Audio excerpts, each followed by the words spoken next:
wabarakatuh. Salam sejahtera untuk kita semua. Perkenalkan, nama saya Dr. Insinyur Baso Jaya SSI MSI. Saya merupakan dosen prodi Sosiologi Fakultas Sosiologi dan Politik Universitas Sawer Gading, Makassar, Kampus Makassar.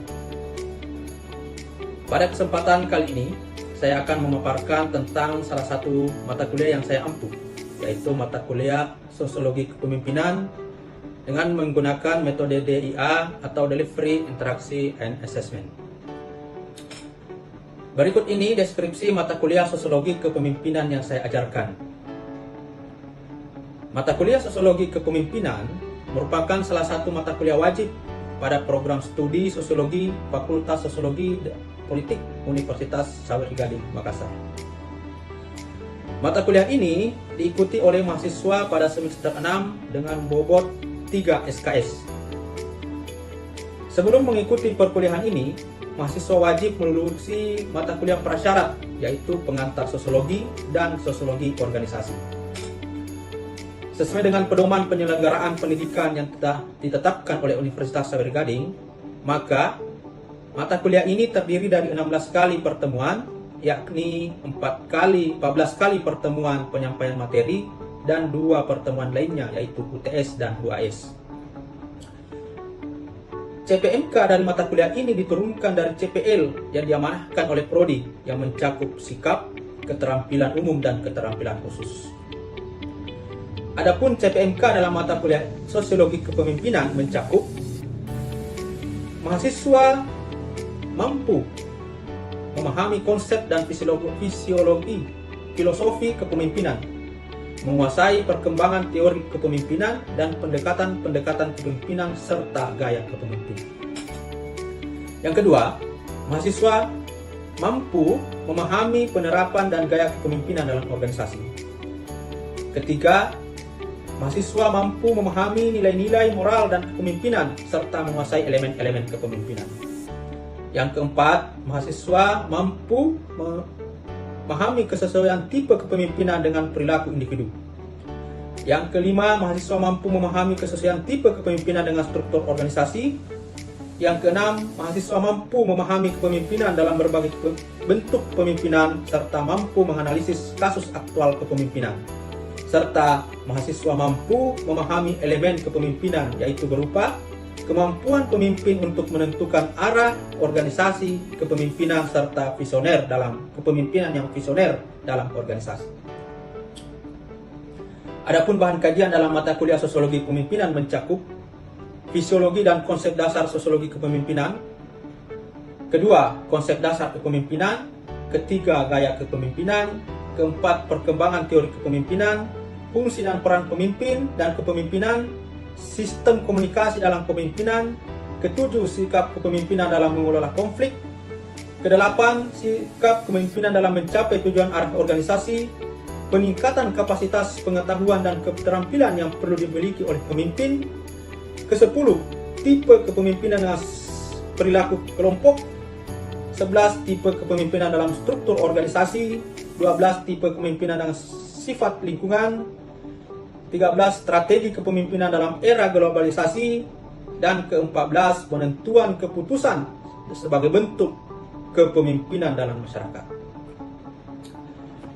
Agar capaian pembelajaran dalam perkuliahan sosiologi kepemimpinan dapat tercapai, maka sistem pengajaran menerapkan sistem delivery, interaction, dan assessment, atau biasa disingkat dengan DIA.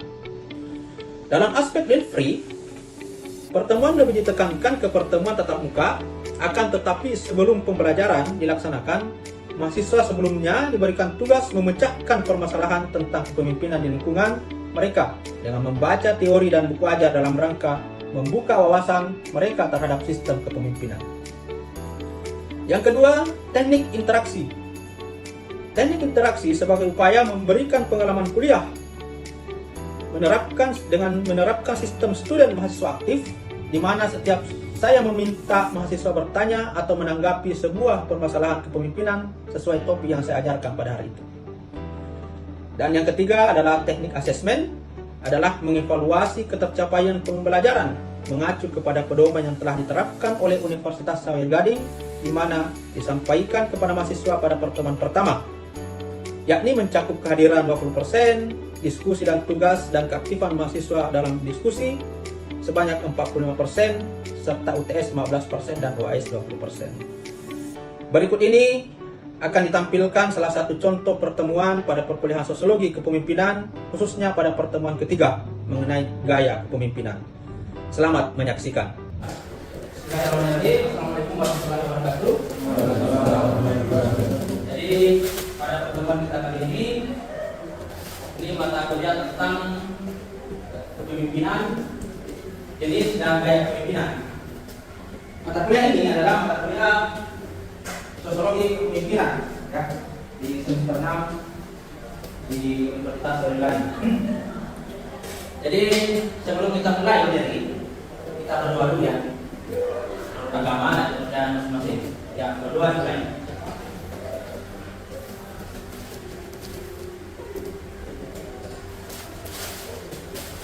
Selesai. Oke. Jadi perkenalkan saya Dr. Ismail Jaya, saya pengaku dosennya. Jadi kepemimpinan, tadi kepemimpinan itu kita pelajari itu sangat penting ya. Kenapa?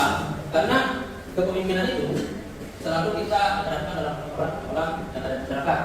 Baik kita sebagai pemimpin sendiri, pemimpin keluarga nantinya, pemimpin yang ada di masyarakat maupun pemimpin negara. Jadi pemimpin itu penting. Nah, di sini kita akan mempelajari tentang kepemimpinan, jenis dan gaya kepemimpinan. Nah, ini materi kita. Oke, lanjut.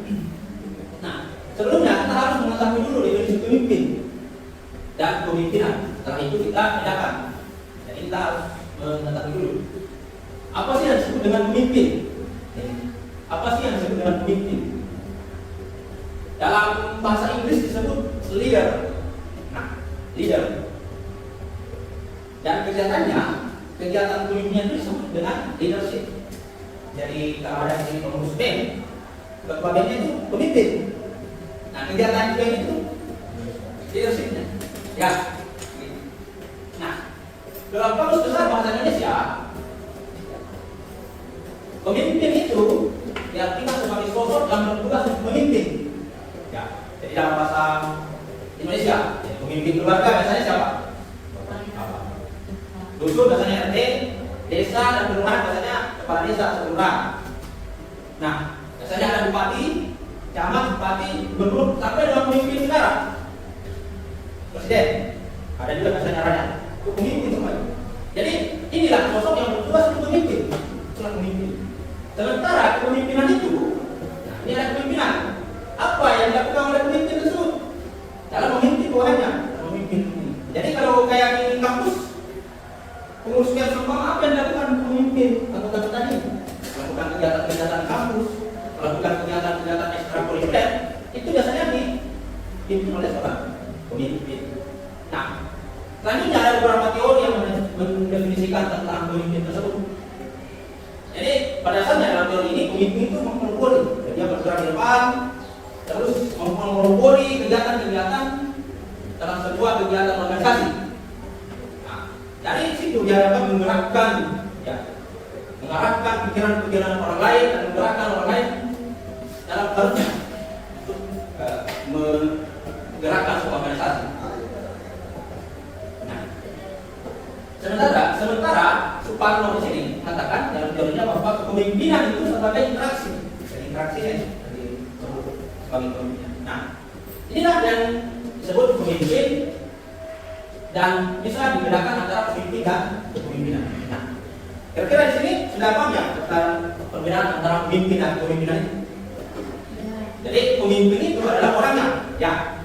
Kepemimpinan itu adalah kegiatannya, ya. Oke. Kita lanjutkan. Nah, jenis kepemimpinan. Nah, ini jenis kepemimpinan ada kriterianya.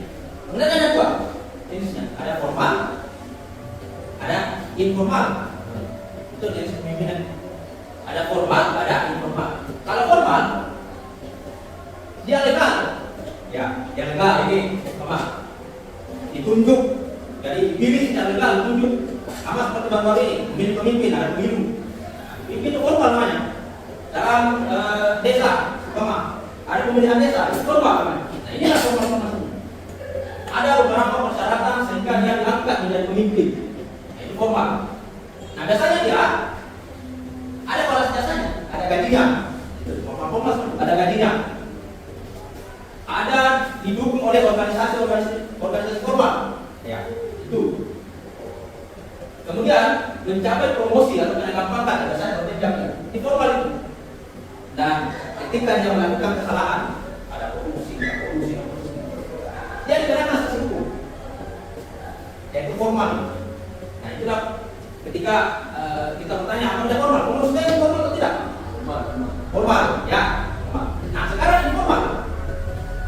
Nah, kalau informal, biasanya langsung ditunjuk ya. Dari legitimasi dari atas. Umpama pemimpin adat ya. Pemimpin adat ya.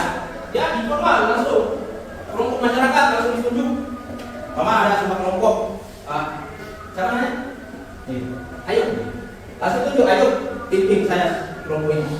Ya kan gitu. Dia non formal langsung ditunjuk. Nah, biasa juga dia berdasarkan apa ya? Budaya yang turun-temurun ya. Kayak raja langit. Orang turun anaknya terus turun. Nah, apabila dia ada kesalahannya, dia melakukan kesalahan seumpama, dia tidak dihukum. Akan tetapi respek kepada masyarakat akan berkurang. Mungkin tidak ada pilihan sebagai pemimpin atau dimunculkan. Nah itu. Pemimpin itu seperti itu. Nah, biasanya dalam suku ada itu. Pemimpin itu bersifat informal. Ya. Oke, sampai di sini ada pertanyaan.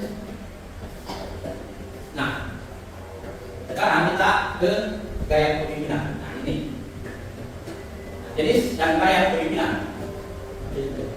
ada 9 ya, ada 9. Ada 9, ada yang autokratis, ada yang bersifat demokrasi, ada yang bersifat partisipasi, delegatif, transaksional, sampai ke institusional. Ada 9. Nah, pasti kita mau membahas satu persatu. Kita bertanya apa itu autokratis, apa itu demokrasi. Oke? Kita bahas satu persatu ya, supaya lebih oke. Yang pertama adalah autokratis. Nah, menurut saya autokratis Pak? Dan tidak. Kita lihat satu persatu dulu, kita simpulkan ya. Kita artikan dulu. Autokratis atau otoriter. Jadi pemimpin itu sifatnya kalau sesuai dengan dia otoriter ya. Ada beberapa pemimpin seperti raja di mana ya? Korea Utara. Ya, ya, begitu. Jadi harusnya ya, ini harus diikuti. Tak boleh kita ini otoriter. Memusatkan kekuasaan pada dirinya. Otoriter ya. Jadi dia sembarang tidak menerima pendapat. Nah, kita lihat dulu. Karena kita harus simpulkan sebentar apakah dia otoriter, apakah dia demokrasi. Kita satu-satu dulu kita simpulkan. Akan tetapi kalau kita ya dalam beberapa berita kan katakan seperti itu. Tapi kita lihat dulu apakah benar atau tidak. Ya. Tapi intinya ini ciri-cirinya kita otoriter. Nah, otoriter itu biasanya kita temukan di akademi militeran, polisi, tentara. Ya kalau salah ya salah kan gitu. Ya, militer. Kalau salah ya salah. Polisi kan dalam akademi militer seperti itu. Ada contohnya. Nah, sekarang birokrasi. Ini. Jadi kalau di birokrasi sudah ditentukan semua alur-alurnya. Dari A ke B ke C harus melewati sampai ke Z. Itu birokrasi. Nah, biasanya dia di organisasi jenjang-jenjangnya ada, ya. Itu birokrasi. Nah, ini biasanya di pemerintahan juga, di lembaga organisasi juga biasanya ada. Ini. Kemudian partisipatif. Nah, partisipatif idenya mengalir dan bawa anggota jadi umpama Ayu tadi dan saya siapa namanya? Amel ada pendapatnya sampai ke pemimpinnya kemudian mengolah dia gitu. Atau Kevin ada idenya itu kita diskusi untuk memutuskan sesuatu itu partisipatif namanya.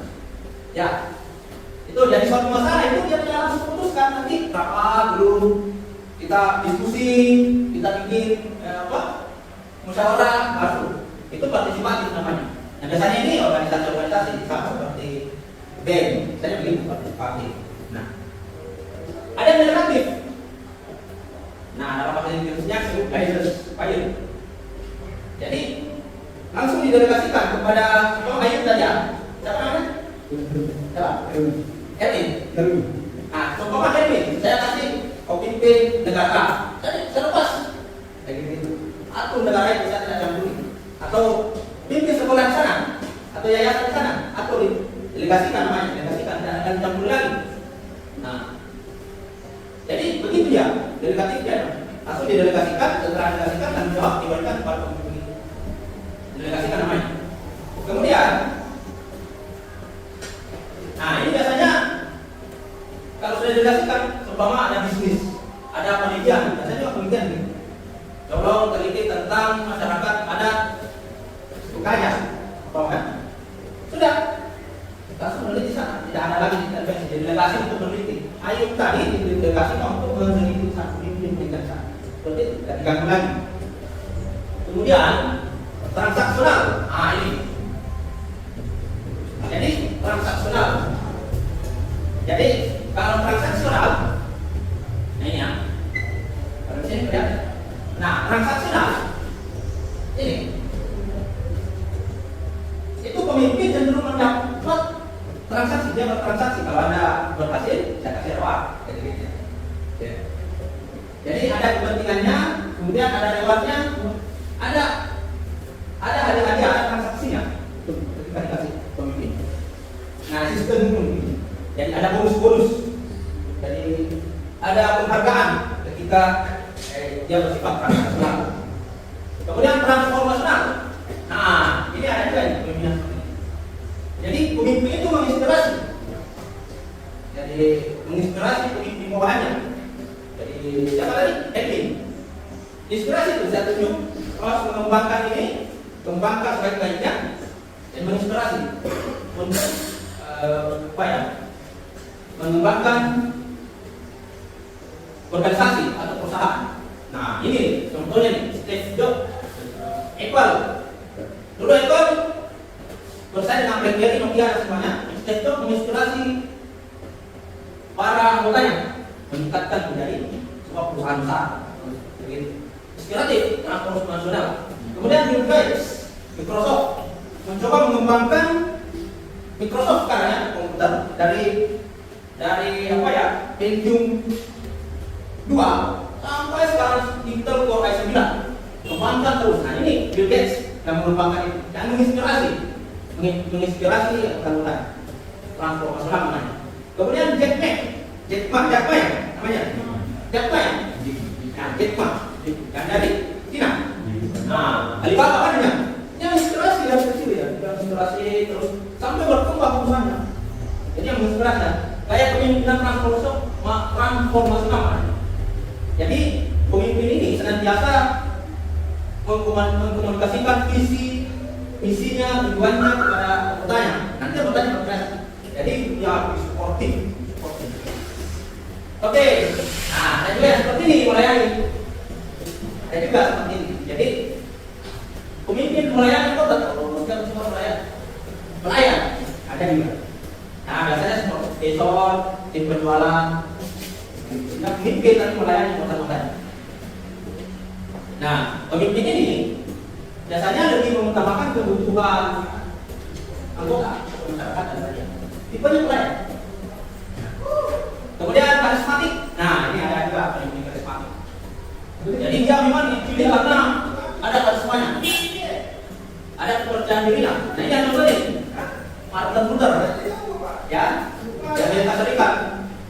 Dia membantu Amerika Serikat kembali waktu dijajah pada salah. Martin Luther ini menginspirasi warga untuk bagaimana bersikap. Martin Luther. Kemudian ada Nelson Mandela di Afrika Selatan. Dia juga itu menginspirasi masyarakat untuk merdeka. Nelson Mandela. Kemudian Mahatma Gandhi di India seperti itu juga. Karena karismanya dia bisa menginspirasi, dia bisa. Kemudian Steve Jobs. Nah tadi Apple dia menginspirasi anggotanya untuk bisa berkembang. Dan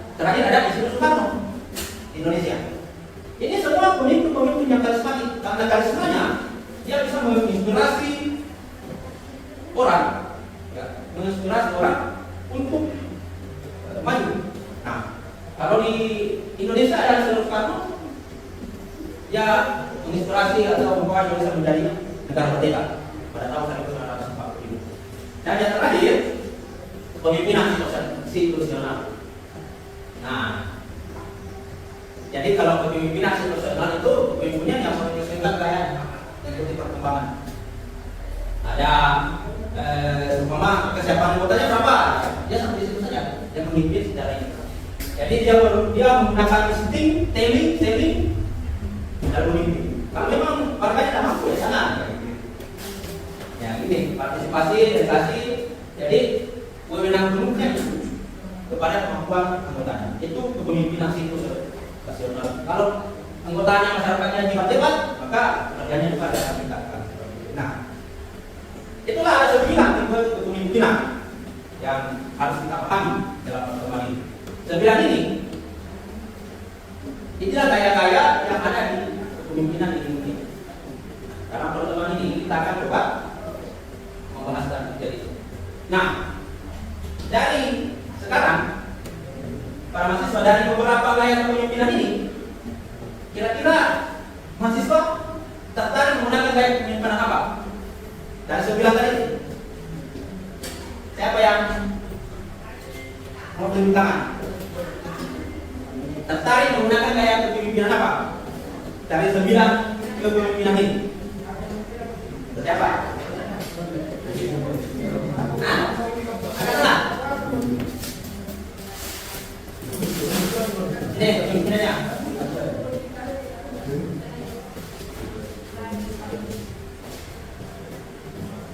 Nah, ya tertarik menggunakan kepemimpinan. Siapa? 1. Kooperatif, kolaborasi, partisipatif, delegatif. Nah,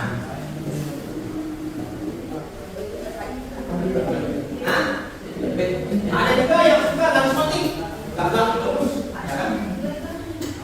Ada juga yang suka partisipatif, lalu mau bersama dengan warganya. Jadi ini bukan kata kunci dari pemimpinan. Mana pemimpinan yang suka? Nah, kalau kalian menginginkan pemimpinan otomatis, gitu kan? Nah, kalau Anda menyukai pemimpinan apa? Kalau Anda kira-kira jadi pemimpin di sini, mau menjadi pemimpin yang bagaimana? Ya, siapa? Ada. Kalau ditunjuk yang pemimpin, mau menjadi pemimpin yang bagaimana? Praktiskan. Oke, ya. Kalau ibu tadi transformasional, ya silakan Bu. Kenapa bisa?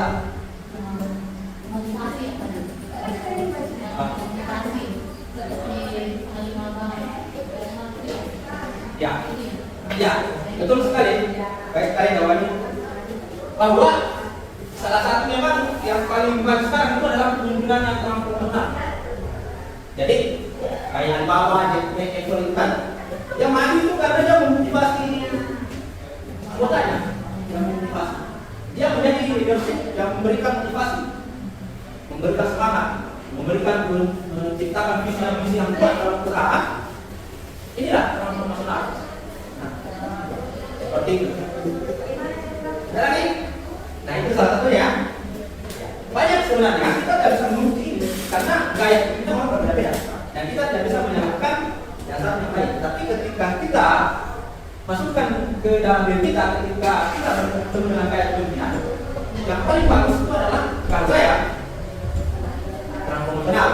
Tapi kalau mahasiswa ada yang ingin situasional, apa juga? Karena ini bukan kata kunci, ini namanya gaya kepemimpinan. Oke? Nah, sekarang